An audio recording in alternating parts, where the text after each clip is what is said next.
पूर्ण किचनमध्ये तुमचे स्वागत। आज मी तुम्हाला मटर पनीरची भाजी करून दाखवणार आहे।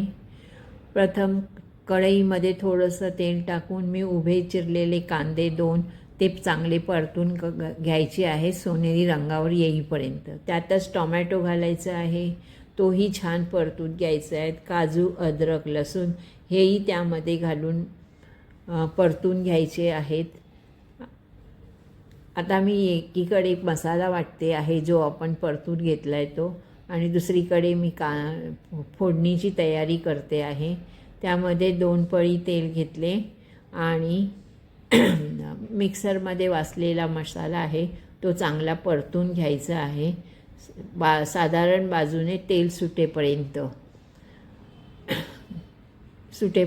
तेल फिरून घ्यायचं आहे। मसाला, लाल तिखट, धनिया जिरा पावडर आणि मीठ हे सगळं तुम्ही तुमच्या सोयीनुसार, चवीनुसार, हळद पण घालायची आहे।